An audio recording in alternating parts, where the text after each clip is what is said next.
Hello, Yardbeat family, and welcome to Race Day in Review.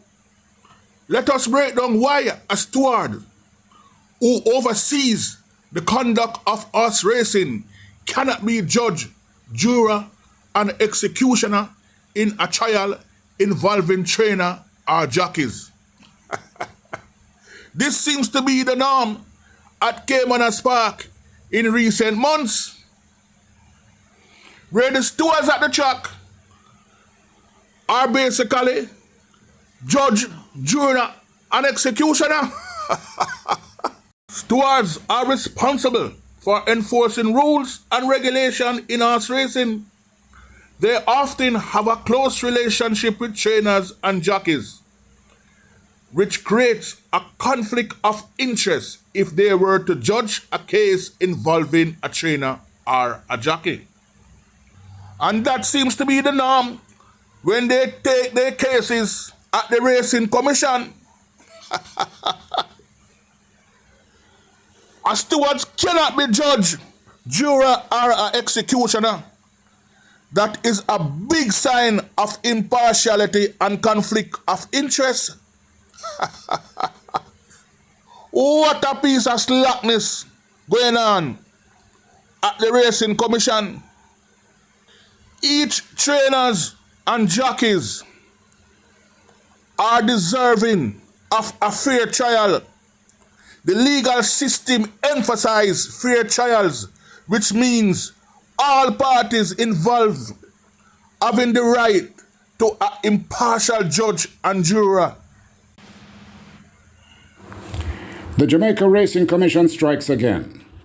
I attended the JRC offices recently, representing a trainer who was called up over a disciplinary matter.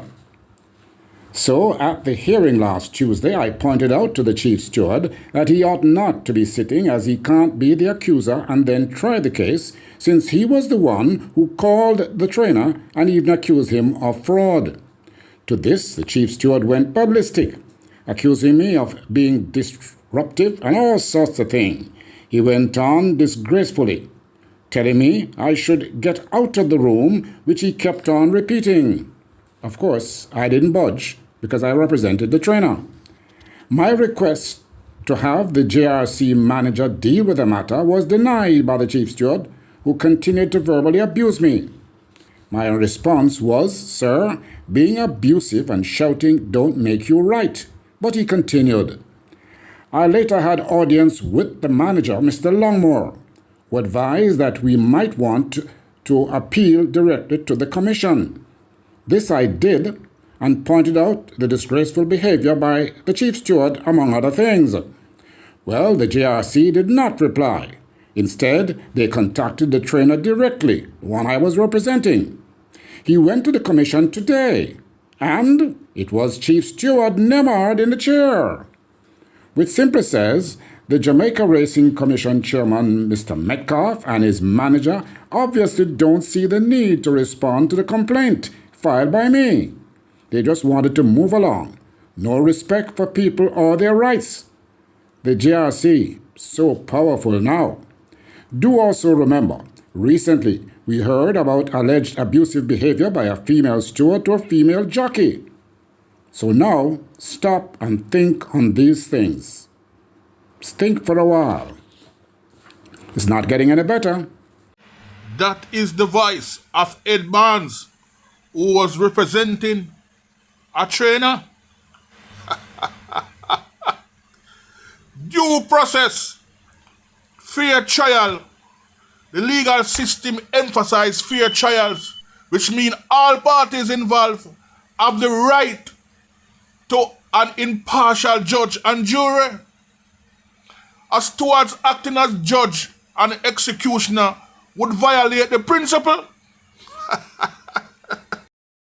In most legal systems, there is a separation of powers between the executive, who enforces the laws, the legislative, who makes the laws, and the judicial, who interprets law.